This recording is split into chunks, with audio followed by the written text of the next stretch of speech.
2019년의 마지막 날 정치 오픈어 순서 시작하도록 하겠습니다. 먼저 어제 국회 본회의에서 공수처 법안이 통과가 됐지요. 공수처 법안 통과와 관련해서 민주당과 자유한국당은 어떤 반응 내놓았는지 오늘 아침 회의에서 나왔던 원내 대표들의 이야기입니다. 공수처 설치는 대한민국 민주주의의 일보 전진입니다. 권력기관의 견제를 받지 않는 특권 권력을 마침내 해체하기 시작했다는 데 가장 큰 의미를 부여할 수 있겠습니다.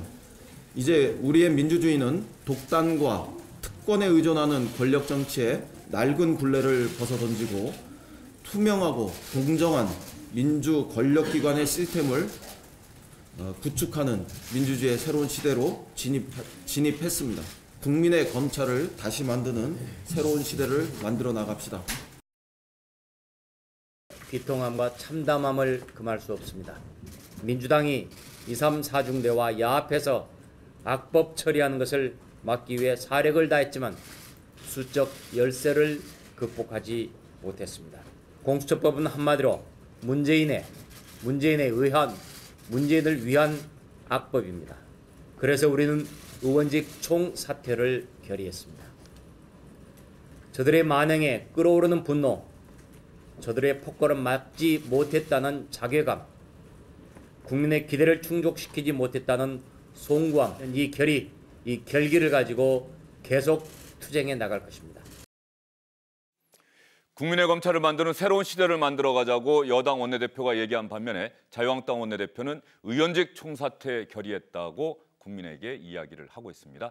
2019년의 마지막 날인 만큼 오늘은 많은 분들 모셨습니다. 김영준 명지대 교수님, 김병민 경희대 개공교수, 김성환 시사평론가, 박창환 장한대 교수 이렇게 네 분 나오셨습니다. 어서 오십시오. 네, 안녕하세요. 먼저 김영준 교수님, 어제 공수처 법안 통과가 됐는데 자유한국당 입장에서는 뭐 어쩔 수 없는 일이었겠죠? 역부족이라고 볼 수밖에 없는 건데요. 저는 이제 선거나 정치나 과정 속에서 제일 중요하게 여기는 게 절차적인 나름대로의 정당성 문제라고 볼 수가 있는 것인데요. 물론 이제 정확한 절차를 거쳐서 했다 하더라도 두 가지 면에서 조금 좀 이해하기 어렵다 봅니다. 첫째는 뭐냐면 지난 4월에 있었던 패스트 트랙의 안과 수정안 사이에 있어서의 차이점이 너무 크다는 겁니다. 그러니까 지금 윤석열 검찰이 실제로 공수처법에 대해서 처음에 윤석열 검찰총장이 국회 결정을 존중한다고 얘기했을 때는 원안에 대한 얘기를 했었던 겁니다. 그런데 그 수정안, 특히 이제 그 독소조항이라는 부분들이 있는데요. 이 부분에 대한 것들을 그대로 통과시킨 부분 속에서의 문제점은 분명히 지적할 수밖에 없는 부분들이 있고요. 두 번째는 결국은 나중에 이 문제는 위헌 판결을 한번 받아볼 필요가 있다고 좀 봅니다. 그러니까 다시 얘기해서 공수처는 헌법기관이 아니에요. 헌법기관이 아닌 공수처가 헌법기관인 검찰을 나름대로 통제할 수 있다라고 하는, 다시 얘기해서 국민의 기본권과 관련된 중요한 이러한 수사 제도와 관련된 것을 이렇게 밀어붙이식으로 가져가고 위헌적 요소가 있다고 한다면 이것은 비록 통과됐다 하더라도 뭐 시행까지는 어느 정도 시간이 있기 때문에 다시 한번 이 공수처법과 관련돼서는 나름대로 정치권에서의 아주 심도 있는 그 논의가 저는 진행돼야 된다고 저는 봅니다. 예, 법안 자체는 의미가 있습니다만 절차적으로는 조금 아쉬운 부분이 있다. 두 가지를 얘기해 주셨어요. 김성환 평론가 생각은 어떠세요? 네, 전 뭐 생각이 좀 다른데요. 네. 지금 말씀하신 것처럼 원래 패스트트랙에 태운 원안하고 지금 수정안이 큰 차이가 있다고 말씀하셨는데 뭐가 그렇게 큰 차이가 있다고 말씀하시는 건지 좀 이해가 안 되고요. 애초에 패스트트랙에 두 개의 법안이 올라가 있었던 거 아니겠습니까? 백혜련 의원안과 권은희 의원안. 네. 그 안에 공통점을 지금 가지고 온 것이거든요. 그러니까 차이가 있다고 보기는 어렵다 이렇게 생각하고요. 그리고 말씀하신 것처럼 독소조항이라고 지금 표현하셨는데 그건 검찰의 논리인 거죠. 그러니까 누가 만들어낸 논리가 아니고요. 검찰이 반발하면서 지금 제기했던 독소조항이라는 표현을 그대로 사용했다는 점에서 문제제기하고 싶고요. 예, 그 독소조항이라고 하는 것이 검찰이나 경찰 등 수사기관은 고위공직자의 비위와 관련한 첩보를 입수할 경우 지체 없이 공수처에 보고해야 한다. 네. 그런데 어제 법안 논의 과정에서 이 부분이 독소조항이라고 하니까 4+1에서 합의를 하기를 공수처에서는 지체 없이 그 결과를 해당 수사기관에 알린다. 네. 수사 개시 여부를 결정한다. 이런 내용을 보완했다. 예. 가능하면 그 부분에 대해서 그게 일종의 이제 권력 남용으로 갈 수 있다고 하는 우려를 좀 제거해야 되겠다고 하는 의견 일치가 있었던 것 같고요. 제가 왜 이렇게 말씀드리냐면요. 이문정 부장검사가 이런 표현 사용했었죠. 공영 검찰이 병아리 공수처를 반대한다. 이렇게 표현했습니다. 지금 검찰은 우리나라 검찰은 제가 알기로 한 검사가 2,800명 가까이 되는 걸로 알고 있고요. 지금 공수처는 검사가 25명밖에 안 됩니다. 그러니까 우리가 점하고 면하고 비교하면은요. 검찰은 전국 지검 지청까지 전부 다 조직을 갖고 있고 정보를 수집할 수 있는 능력을 갖고 있는 기관입니다. 검찰을 우리가 왜 견제한다고 얘기를 하겠습니까? 그만큼의 엄청난 권력을 쥐고 있기 때문이거든요. 예. 공수처 검사 25명밖에 안 됩니다. 그 검사들이 도대체 어떻게 검찰의 상위 기관이 될 수 있는지도 저는 의문이고요. 검찰이 그동안에 권은희 의원한 백혜련 의원 안에도 인지한 이후에 그 이후에 이제 강제 수사가 들어가지 않겠습니까? 강제 수사 들어갈 때 공수처장이 요청하면은 사건 이첩하도록 돼 있습니다. 근데 그건 이전에 이미 검찰은 존중한다고 했거든요. 근데 인지 단계에 있어서 검찰한테 통보하도록 한다? 이게 왜 이렇게 반발할 이유냐는 거예요. 저는 거꾸로 얘기하면은 검찰 입장에서 이 정도 작은 조직이 만약에 공수처로서 역할을 하기는 어려울 것이다라고 하는 판단을 했었던 것이 아닌가라고 생각하고요. 그러니까 그렇게 역할을 못할 거라고 생각했는데 인지 단계에서 검찰이 그 내용을 통보를 하게 되면 공수처가 그만큼 많은 정보를 쥐고 있게 될 수도 있기 때문에 그런 부분에 대해서 검찰의 권력이 많이 권력이 많이 약화될 것이다라고 하는 우려를 지금 가지고 반발하는 거라고 생각합니다. 알겠습니다. 김성환 평론가는 좀 다른 이야기를 해주셨고요. 법안 자체에 별다른 문제 없다. 절차 과정에서도. 그러면 제가 두 분께는 좀 다른 각도에서 질문을 드릴게요. 청와대에서는 문재인 대통령의 1호 공약이 마침내 국회에서 입법화됐다라고 하는데 각별한 의미를 부여하고 있습니다. 고민정 대변인이 마침내 제도화에 성공했다. 역사적인 순간이다. 국민들께서 검찰에 대한 견제와 균형이 필요하다고 판단하셨기 때문에 마침내 공수처법이 만들어질 수 있었다라고 의미를 부여했습니다. 어떻게 평가하십니까? 저도 단순하게 문재인 대통령의 1호 공약이기 때문에 의미가 간다고 생각하지는 않아요. 여권이 지난 23년 동안 통제받지 않는 권력, 이 검찰공화국이라고 하는 오명을 개선해야 된다라고 일관되게 주장해 왔습니다. 그렇기 때문에 1호 공약이 됐던 거고요. 저는 그런 점에서 정말 검찰공화국의 오명을 벗을 수 있는 그런 기회가 이제 출발점으로서 공수처가 의미를 갖는다라고 하는 데 대해서 동의를 합니다. 다만 이번에 가장 안타까운 점은 그러면은 공수처는 누가 통제하느냐? 이 부분이 핵심이에요. 그런데 한국당이 반대만을 외쳤지 공수처를 어떻게 통제할 수 있는지에 대해서 대안을 제시하지 못하고 여기에 참여하지 못했다라고 하는 게 저는 야당으로서의 임무를 갖다가 방기하는 국민의 목소리를 대변하지 못한 가장 큰 실수라고 생각합니다.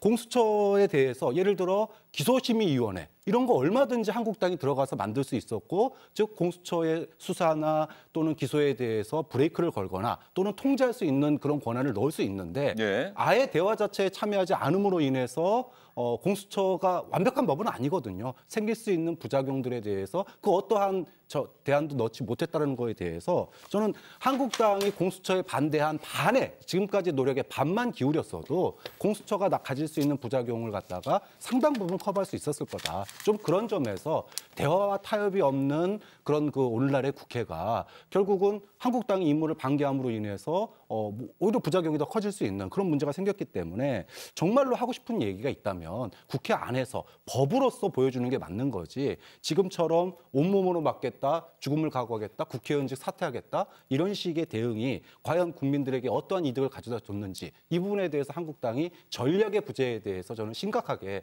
자기 반성을 해야 된다고 봅니다. 제1야당은 공수처를 설치하는 그 자체에 반대를 했고 그것 때문에 법안 논의 과정에 참여하지를 않았는데 현실적으로 보면은 이 법안이 국회를 통과할 가능성이 크다고 판단했다고 한다면 법안 논의 과정에 참여를 해서 자신들이 원하는, 자신들이 요구하는 것을 집어넣기 위해서 노력을 했어야 된다. 그런 말씀이신데 김현미 교수 보기에는 자유한국당의 이번 대처, 어제 통과된 그 표결 결과를 보면 말이죠.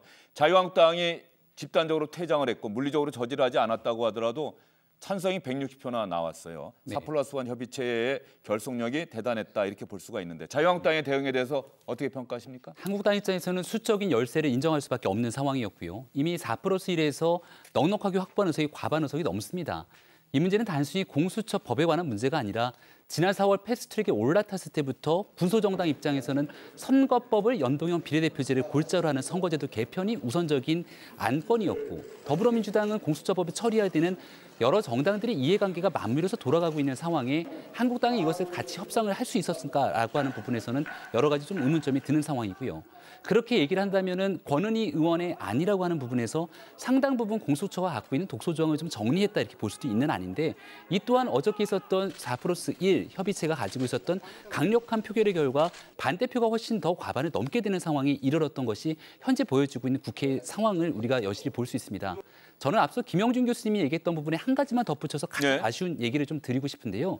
그게 바로 지난 4월 달 패스트트랙에 올라탔던 건 국회법의 정신에 따라서 여야 간 합의가 되지 않더라도 5분의 3이라고 하는 넉넉한 의석이 충분하게 이 법안을 표결 처리하자라고 하면 330일의 기간을 수기할 수 있도록 주어지고 그 수기에도 합의를 이르지 못했을 경우에 과반으로 표결하겠다라는 게 국회 선진화법의 정신입니다. 예. 하지만 지금 있었던 4+1에 새롭게 수정된 윤소아 의원의 안 같은 경우는 속기록과 회의록도 남아있지 않는 상태에서 5분의 3의 정신이 온전하게 투영된 안이 아닙니다. 이런 방식으로 따져서 국회 표결 처리하게 된다면 적어도 한 과반이 적당히 넘는 의석을 확보하고 있을 경우에 적정 수준의 안을 가지고 일단 패스트트랙에 올려놓고 패스트트랙의 기간이 지나서 본회의에 다다르게 됐을 경우에는 과반의 힘을 가지고 언제든지 수정해서 강행 처리할 수 있다라고 하는 힘의 논리를 보여줬기 때문에 공수처가 설사 처리됐다 한들 다음번 국회에서 과반 의석이 다른 정당으로 넘어가게 되면 언제든지 이 제도는 무력화될 수 있습니다. 따라서 새로운 개혁이 아니라는 건 절대적인 국민 다수의 의지를 바탕으로 입법부가 되돌리지 못하는 개혁적 조치들을 취해야 되는데 그런 측면에서 여전히 일방적인 힘의 논리를 보여줬던 그런 처사가 아닌가 싶은 아쉬움이 남는 대목입니다. 공수처법이 국회를 통과했고요. 아마도 다음 달쯤에 공포가 되면 실질적으로 공수처가 만들어지는 시기는 내년 7월쯤이 될 것이다라고 하는 전망이 나오고 있습니다. 그렇다고 한다면 내년 국회의원 선거가 끝난 직후에 공수처 구성 문제를 놓고서 정치권이 또 한번 격돌할 수 있을 것으로 예상이 되고 있습니다. 간단하게 공수처법 통과 이후에 후폭풍에 대해서 이야기를 해보도록 하겠습니다. 먼저 민주당에서는 말이죠. 금태섭 의원이 그동안 반대를 해왔는데 기권했습니다. 표결에 참여하지를 않았습니다. 기권을 한 거죠. 그리고 함께 반대해왔던 조응천 의원은 지금 금태섭 의원이 노란색으로 나오죠. 노란색은 기권입니다. 조응천 의원은 당론을 따르겠다며 찬성표를 던졌습니다. 금태섭 의원과 조응천 의원의 선택 어떻게 보세요, 김성환 평론가? 뭐 선택할 수 있는 일이라고 생각합니다. 뭐 물론 당론을 따라야 하는 의무는 당원이기 때문에 있다고는 생각하는데요. 그렇다 하더라도 국회의원 한 명 한 명이 입법기관이기 때문에 본인의 소신에 따라서 투표를 할 수 있도록 해줘야 한다. 그건 맞다고 생각하는데요. 다만 저는 논리는 좀 맞지 않다고 생각해요. 그러니까 금태섭 의원이 지금 얘기하는 것처럼 나쁜 정권이 들어서면 충성 경쟁으로 검찰하고 공수처가 경쟁을 할 수 있다. 그러면 악용될 가능성이 있다라고 얘기하는 부분에 대해서는 저는 일정하게 맞을 수 있다고 생각합니다. 그건 그럴 가능성에 대해서 우리는 항상 견제해야 하고 만약에 제도적으로 그런 가능성이 있다고 하면 차단해야 될 필요가 있다고 봅니다. 왜냐하면 우리가 과거에 그 역사에서 봤던 것처럼 국정원 그렇게 개혁하겠다고 얘기했지만 결국 국정원이 선거 국면에 뛰어들고 댓글 사건 만들어내고 했던 모습들 보지 않았습니까? 정권 바뀌었다고 해서 그 이전에 개혁됐던 권력기관들이 결국은 원점으로 되돌아가는 모습들을 많이 봤기 때문에 그런 부분들은 앞으로 제도적인 보완들이 필요하다고 하면 부작용들을 계속 막아가는 과정이 필요하다고 생각하고요. 다만 제가 동의할 수 없다고 말씀드리는 것은 공수처가 수사 대상인 판검사를 지나치게 감시해서 자칫 활동이 위축될 수 있다. 이렇게 지금 지적을 하면서 공수처에 반대했는데 저는 거기에 대해서는 동의를 못 하겠습니다. 왜냐하면 지금 나타나는 문제는 판검사에 관해서 우리는 아무도 권력을 견제할 수 있는 능력이 없었어요. 애초부터. 검찰은 검찰 스스로가 지금 자신들을 수사해야 되는데 제대로 했던 적도 거의 없고요. 그런 부분을 어떻게 할 것이냐에 관한 것들을 고민한 그 끝에 나온 게 지금 이 부분이고요. 그리고 공수처에 대해서 좀 오해하고 있는 측면이 있는데 김성환 변호사 짧게 요약해 주세요. 공수처가 모든 것에 대해서 다 뭐 만능을 갖고 있는 게 아니고요.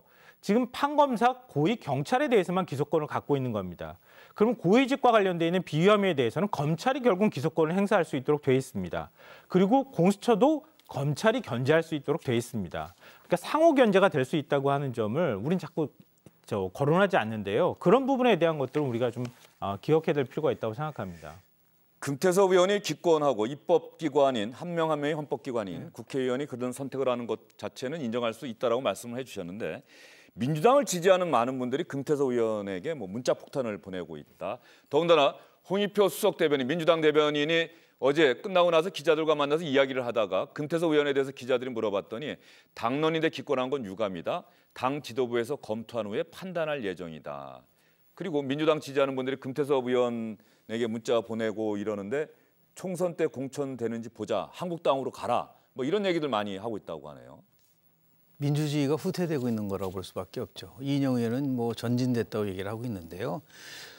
국회의원이 한 분 한 분이 독립적인 헌법기관 자기의 소신과 양심에 따라서 투표할 수 있다라고 돼 있습니다. 국회법에서도요.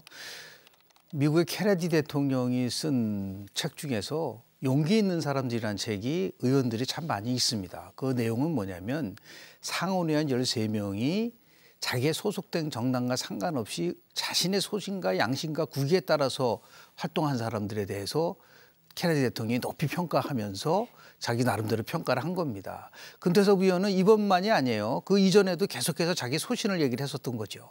그러니까 소신 있는 정치인을 이런 식으로 외부에서 압박을 해가지고 가져간다면 민주당으로 봐서는 오히려 더 큰 악재일 뿐만 아니라 그것을 공공연하게 얘기하고 있다는 문화가 지금 민주당의 정당 정치 문화는 역대 최악이다라고 볼 수밖에 없다. 최약체다. 과거에 아무리 철권 정치를 갖고 있다 하더라도 집권당 내에서 대통령을 향해서 쓴소리도 하고 비판의 소리는 났는데 저는 비교를 해보면 지금 이해찬 민주당 정당 체제는 가장 취약하고 가장 허약하다. 찍소리 못하게 하고 모든 걸 한 곳으로 끌고 가게 하는 이러한 걸 가지고 무슨 민주정당이라고 할 수가 있겠는가. 그러면서 어떻게 국민에게 표를 달랄 수 있을까. 무슨 개혁을 할 수가 있는가라는 비판을 받을 수 있는 여지가 있는 겁니다. 그런 의미에서 봤을 때 저는 민주당이 더욱더 좀 성숙한 정당 정치를 할 수 있는 여건이 마련됐으면 좋겠다는 말씀을 좀 드립니다. 금태섭 의원이 검찰 출신이라고 하는 것 때문에 검찰의 이익을 대변하려는 것 아니냐. 민주당 지지자들 중에서는 그렇게 생각하실 수도 있겠습니다만 어쨌든 간에 민주당이 정성을 들여서 영입했고 공천을 해서 국회의원에 당선됐고 법사위에서 상당히 많은 활약을 했었는데 이번 공수처 법안 처리 이후에 금태섭 의원이 내년 총선에서 과연 공천받을 수 있겠느냐, 경선을 통과할 수 있겠느냐 이런 이야기도 당 안팎에서 좀 나오고 있는 분위기 같아요. 네, 저도 그런 점에서는 홍 수석 대변인이 조치 검토를 발언을 한 거는 저는 잘못했다고 봐요. 민주주의에서 100%라고 하는 건 저는 오히려 해악이라고 생각합니다. 한국당의 김세현 의원이 불출마하면서 한국당 해체된다고 얘기했거든요. 예. 당내에 그런 사람이 있어야 돼요. 저는 그런 점에서 당 지도부에서 그런 얘기가 나온다는 거 하는 거는 좀 문제라고 보고요. 다만 유권자들이 그렇게 얘기하는 건 얼마든지 할 수 있는 얘기입니다. 자신이 국회의원으로서의 권한으로 당론에 위배되는 행동을 할 수 있습니다. 그건 권한이에요. 예. 그러면 책임을 지면 됩니다. 지역구에서 경선에서 유권자들이 그게 불만이 있으면은 안 뽑을 줄 거예요. 좀 그런 점에서 자신이 기권을 했던 거는 불이익이 있더라도 나는 이 목소리를 내겠다라고 한 거예요. 그러면은 불이익 받으면 되는 겁니다. 좀 그런 점에서 여기에 대해서 지도부가 얘기하는 게 오히려 더 부자연스럽다. 그리고 한국당도 그건 똑같았어요. 마치 지금 민주당의 당내 민주주의가 없는 것처럼 앞에서 말씀하셔서 하는 얘기인데 한국당에서 장외투쟁한다면서 목숨 걸고 싸워야 되는데 그럼 원내에서 투쟁하는 협상하는 사람이 아무도 없었잖아요. 결국은 그거야말로 공천권과 장외투쟁이라고 하는 걸로 한국당에서 원내에서 싸울 수 있는 여지를 없애버렸기 때문에 지금의 극단의 정치, 대립의 정치가 문제인 거지 이렇게 금태섭 의원이나 김세현 의원처럼 원내에서 말로써 자신의 의사를 표현하는 건 오히려 좀 더 우리 언론에서 그런 부분들을 부각시켜주고 그런 당내의 활발한 토론이 이끌 수 있도록 그렇게 저는 밀어주는 게 더 맞다고 봅니다. 예, 박창원 의원이 박창원 교수님께서 정리를 잘해 주셨습니다. 정치인은 자신의 소신에 따라서 할 수 있는데 책임을 지면 되는 것이고 지지자들이 그분을 또 자신이 지지하는 정당의 대표로 선출할 것이냐, 공천을 줄 것이냐 이 부분은 또 지지자들의 선택일 것이다. 이 부분 정리를 참 잘해 주신 것 같고요. 자유한국당의 경우에는 홍준표 전 대표가 의원직 총사퇴에 대해서 비아냥조의 논평을 내놓았습니다. SNS에 의원직 총사퇴 의미가 없다. 야당의 존재 가치가 없다면 모두 한강으로 가는 게 더 낫다. 지난 1년 동안 뭐 했느냐. 의원직 총사퇴 대신에 모두 총선에 출마하지 마라. 무능, 무기력의 쇼만 하는 야당이다. 지도부 총사퇴하고 통합비대위원회 구성하라. 그러면서 한 마디 더 했죠. 지도부 총사퇴하고 통합비대위 구성하라고 하니까 혹시 내가 뭘 할지 걱정해서 안 할 수도 있는데 나 걱정은 하지 마라. 나는 내 갈 길 그냥 갈 테니까. 자유한국당이 지금 의원직 총사퇴와 함께 그걸로 안 된다는 당내 목소리가 많으니까 통합 얘기를 다시 꺼내 들었어요. 네. 가능할까요? 이게 정말 진정성, 요즘 젊은이들 많이 하는 말로 영혼이 담겨 있는 겁니까? 아마도 가능할 수밖에 없는 상황이 왔다고 판단한 것 같습니다. 아마 지난해 가을 정도에 들어서 황교안 대표가 통합에 대한 얘기를 꺼냈을 때 유승민 의원 등과의 통합에 대해서 불편한 심기를 피력하는 당내 인사들이 적지 않았던 것 같습니다. 또 황교안 대표의 통합 메시지에 맞춰서 유승민 의원 측이 제대로 협상에 응하지 않았다라고 하는 비판도 있었고요. 하지만 만약 그때의 자유한국당을 비롯한 밖에 있는 범보수 세력들이 다 이렇게 통합을 하게 되고 통합은 단순하게 통합에서 그치는 것이 아니라 쇄신이 함께 뒤따라야 되거든요. 그러면서 덩치를 키우고 문재인 정부에 대항하게 되는 1대1 구도를 형성했다면 이런 결과까지 오게 됐을까라고 반문하는 사람들도 적지 않을 겁니다. 그런 측면에서 지금 선거를 이제 몇 달 앞두고 있는 상황이기 때문에 이제라도 통합하지 않으면 정말 큰일 날 수 있다라고 하는 위기감들을 당 내외에서 자꾸 얘기가 나오고 있는 것 같고요. 홍준표 전 대표 입장에서야 이게 뭐 어제 오늘 일이 아니라 당 지도부에 대해서 계속되는 비판의 메시지를 꺼내왔기 때문에 본인의 대상으로 험지 출마하라라고 하는 목소리 더 이상 하지 말고 나는 내가 이렇게 갈 거니까 당에 대해서 쇄신하라라고 하는 홍준표 대표의 개인적 메시지 정도로 보면 될 것 같습니다. 다만 지금부터 제일 중요한 건 표로서 막아내지 못했던 것에 대한 현실을 직시했다면 한국당이 할 수 있는 유일한 일은 내년 총선에서 과반 의석을 확보할 수 있을 정도로 표를 얻어내는 일이거든요. 네. 그렇게 하기 위해 한국당이 지금 해야 되는 가장 중요한 일은 폭넓게 문호를 개방하고 외부에 있는 정말 좋은 사람들이 데려오는 일, 이 간단한 일이기 때문에 여기에 대한 진정성을 보여주는 것이 지금부터 한국당이 해야 될 모든 숙명의 과정이라고 생각합니다. 유승민 의원은 한국당이 문을 닫는 걸 전제로 하고 있기 때문에 그게 또 가능할지 그 부분은 좀 더 지켜보도록 하겠습니다.